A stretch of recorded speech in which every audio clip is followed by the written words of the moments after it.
Math training ini kita benar-benar dilatih untuk sabar, sabar, dan sabar. Sabar nahan kecepatan, sabar nahan amarah di jalan, sabar nahan cemoohan teman yang bilang, "Woi, keong, lama amat bro, lemah." Dan kesabaran-kesabaran lainnya. Serta membosankan karena berbulan-bulan harus konsisten menjadi keonggan.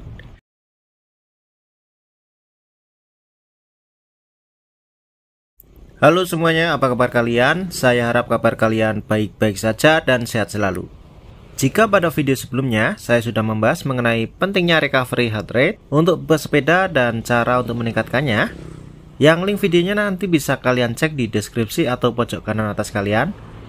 Maka untuk video kali ini saya akan melanjutkan pembahasan kemarin mengenai latihan dengan hasil yang ampuh, yaitu math training atau yang disebut juga Maveton method. Tapi sebelum kita mulai pembahasan videonya, saya mohon bantuan kalian untuk subscribe channel saya dan like video ini ya. Mudah-mudahan saya bisa terus membagikan pengalaman bersepeda saya serta tips-tips seputar sepeda dan kesehatan lainnya yang mungkin menarik untuk kalian tonton.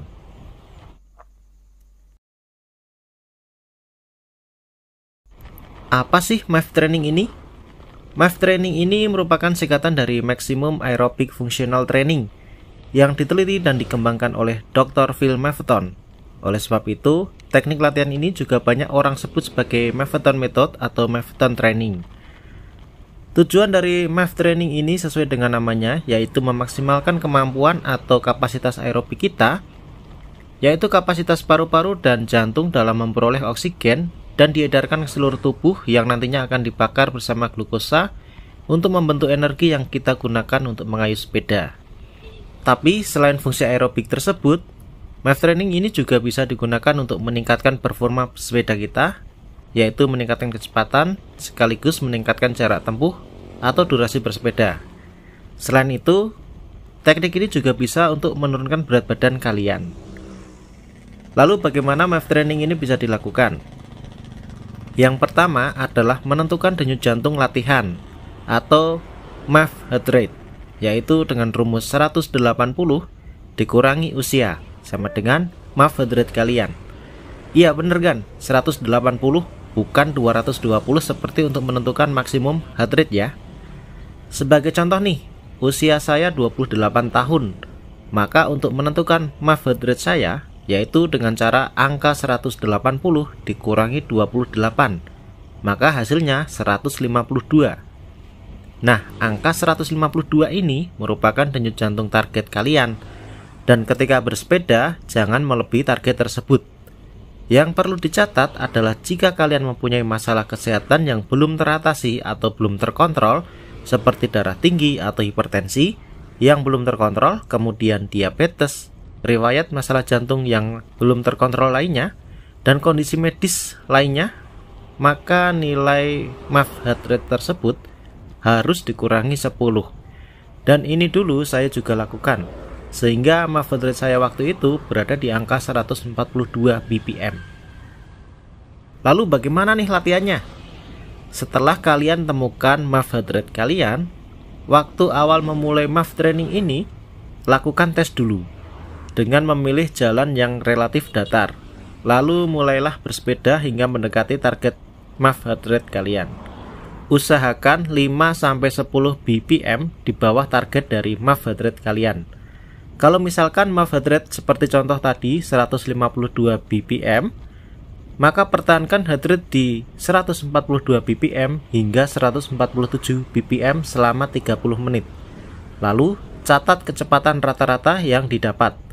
Jangan sampai lupa, karena ini untuk evaluasi latihan per bulannya. Jika sudah, maka saatnya masuk latihan yang penuh akan kesabaran dan membosankan. Yes, betul sekali. Math training ini kita benar-benar dilatih untuk sabar, sabar, dan sabar. Sabar nahan kecepatan, sabar nahan amarah di jalan, sabar nahan cemoohan teman yang bilang, "Woi, keong, lama amat bro, lemah." Dan kesabaran-kesabaran lainnya. Serta membosankan karena berbulan-bulan harus konsisten menjadi keonggan. Oke, untuk latihan math training ini simple. kalian cukup bersepeda saja, mau nanjak, goes jarak jauh, bersepeda bareng-bareng teman, boleh sekali, asal denyut jantung kalian tidak melebihi batas dari max heart rate yang sudah ditentukan. Saran saya sih gunakan durasi yang lama dan benar-benar abaikan kecepatan. Minimal kalau bisa ya 1-2 jam. Dengan waktu segini saya rasakan sih lebih optimal. Dengan sesekali boleh durasi di atas 2 jam.